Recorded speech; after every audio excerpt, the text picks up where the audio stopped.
Ainda falando sobre as eleições, o governador de Mato Grosso do Sul, Eduardo Riedel, afirmou que o PSDB se manteve como um partido em renovação. Durante o Lead Brasil Conference, realizado em Londres, Riedel disse que os partidos discutem novas fusões e alinhamentos para 2026. A gente acompanha agora. Mas o PSDB, ele manteve um número de prefeituras, mais de 250, importante, se mantendo como um partido em renovação dentro do quadro. Então, eu considero normal. Agora, nós estamos no meio de uma discussão da reforma política, né, onde todos os partidos estão conversando a partir do modelo que foi posto pela reforma e que vai avançar agora no sentido de novas federações, fusões, alinhamentos, que eu acredito que vai ocorrer até as eleições de 2026.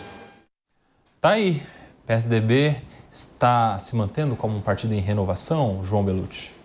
Olha, acho que está tentando luta pela sua sobrevivência o PSDB. Ele veio numa confusão total, né? Como você tinha colocado anteriormente, vários líderes batendo cabeça.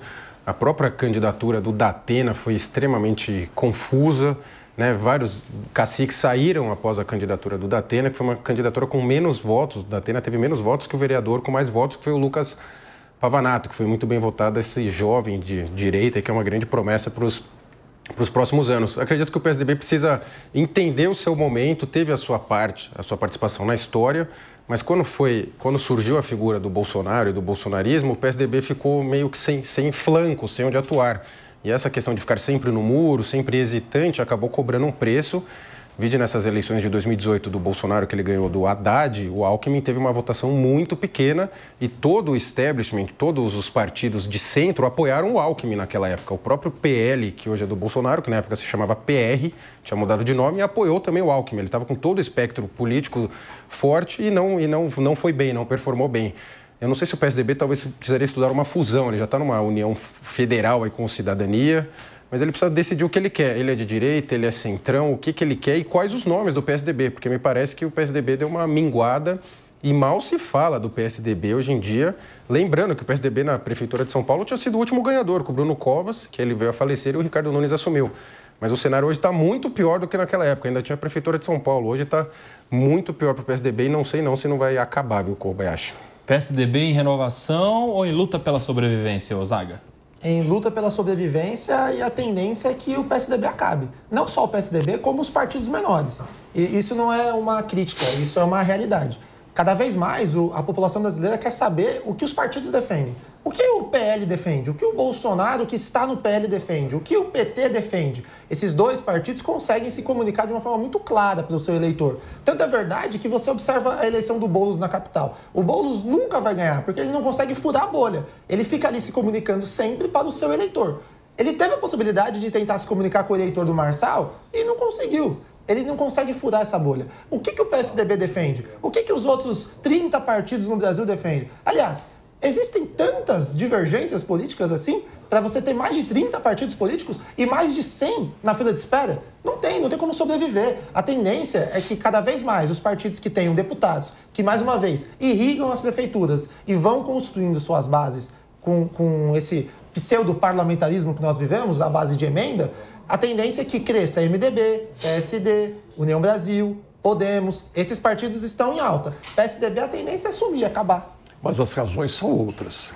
É que a legislação brasileira, a legislação eleitoral, criou uma série de cláusulas de barreira para fortalecer partidos, para tornar menos e mais fortes os partidos.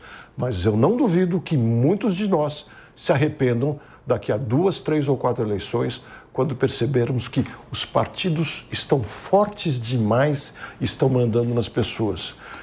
Eu sei, você não gosta de muitos partidos, eu entendo, mas o problema é dinheiro público e tempo de televisão na mão dos partidos.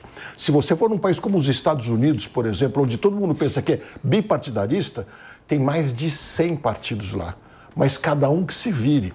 Pode ter o partido do meu querido Quarteirão, mas ele tem que se manter. Lá tem partidos de todas as matizes. O problema brasileiro é o dinheiro público na mão dos partidos e mais. A promessa que as pessoas só podem se candidatar estando no partido. Por que a gente não discute acabar com o dinheiro público e também dá o direito das candidaturas independentes. Por que uma pessoa não pode se candidatar a prefeito sem estar em partido nenhum? Aí sim nós faríamos os partidos se obrigarem a serem sérios e competentes, porque as pessoas não precisariam deles. Ô, meu querido João Bellucci, quando a gente vê esse tipo de manifestação, aí como vimos há pouco, é quase que um grito de sobrevivência, né? Um grito de esperança. É mais ou menos assim, ó, acreditem em nós. Vocês vão ver, espera só um pouquinho, daqui a pouco a gente volta com tudo. Daqui a pouco o PSDB vai ressurgir mais forte do que nunca, vai ressurgir muito mais forte, muito mais alinhado, com muito mais identidade. Mas essa promessa já vem há alguns anos, né? A gente viu lá em 2018 a votação que teve o PSDB com o Geraldo Alckmin na campanha presidencial do Geraldo Alckmin, que com toda a coligação teve uma votação muito baixa. A gente viu depois, com aquelas prévias e a tentativa do João Dória de se alçar a uma candidatura, mesmo ganhando as prévias, não teve apoio do partido para lançar a chapa própria. A gente vê muitas prefeituras abandonando, muitos prefeitos, aliás, abandonando e fugindo do PSDB. Aqui em São Paulo isso aconteceu muito para o PSD, inclusive, né? Muitos quadros importantes, históricos, de décadas de PSDB saíram do partido rumo a outros caminhos, mas agora essa promessa de que o PSDB vai voltar. E aí? Então, vai voltar. E quem que é o líder do PSDB? Quem são as novas lideranças? A gente tem muita dificuldade em enxergar isso, porque você vê nos outros partidos. No PL você tem o Valdemar e o Jair. Você vê no PSD tem o Kassab. No Podemos, a Renata Abreu. Quem que é esse grande nome do PSDB? A gente tem dificuldade em saber. Até quando lançou a candidatura do Datena, os vereadores... Aécio Neves. Todos saíram. Não é tão grande, mas é Aécio Neves. É o Aécio Neves, então, que está com bastante dificuldade em termos de imagem. Ficou bastante chamuscado na Operação Lava Jato e outros casos. Tanto que ele depois acabou saindo até para deputado federal e acabou ganhando. Mas ele está bastante chamuscado em termos de bastidores. Ao contrário do que aconteceu com vários do PT, que sofreram condenações e depois acabaram com... Quando a Lava Jato acabou, conseguindo até vitórias eleitorais, no PSDB não teve isso, né? O Aécio sepultou, de fato, grandes voos em termos de candidatura do Executivo. Agora, o que eu me alinho ao que o Diogo falou, no sentido de que nós tivemos reformas eleitorais recentes que eram para combater o multipartidarismo, né, que a gente chama multipartido. Só que elas concentraram o poder de decisão ainda mais nos caciques partidários. Os grandes partidos, todos estavam com mais de 500 milhões de reais de fundo eleitoral, fora o fundo partidário, que é anual, ou seja, ter um partido é um gigantesco negócio no Brasil. A gente teve a candidatura do Boulos, que gastou na casa de 2 dígitos de milhões de reais para uma candidatura, para ter menos votos do que na última eleição.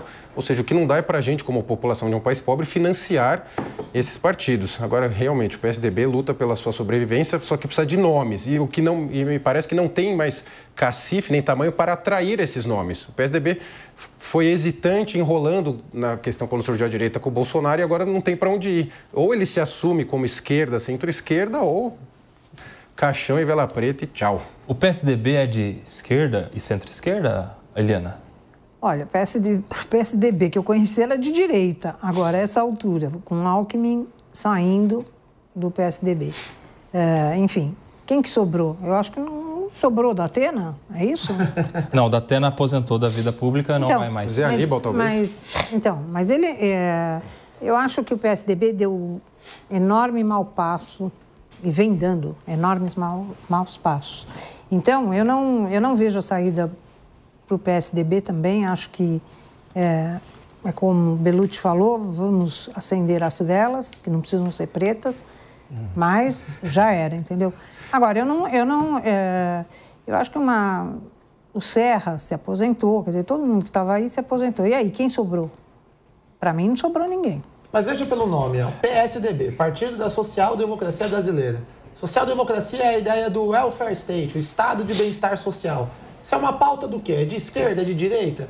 O partido não consegue se comunicar. O partido não consegue explicar para as pessoas o que ele defende. Como é que ele vai... É uma falta de identidade, você acha? É uma falta de identidade evidente, clara. E isso reflete na quantidade de deputados. E isso acabou, desculpe, Vai lá. E isso acabou com essa candidatura aqui em São Paulo. Quer dizer, nós enterramos mesmo. Ele sempre orbitou nos votos da direita, mas sem se assumir de direita. Sim. Tem declarações famosas do Aécio do Serra falando, não, eu não sou de direita não me joga para direita. Então, se você não é direita, você é de esquerda.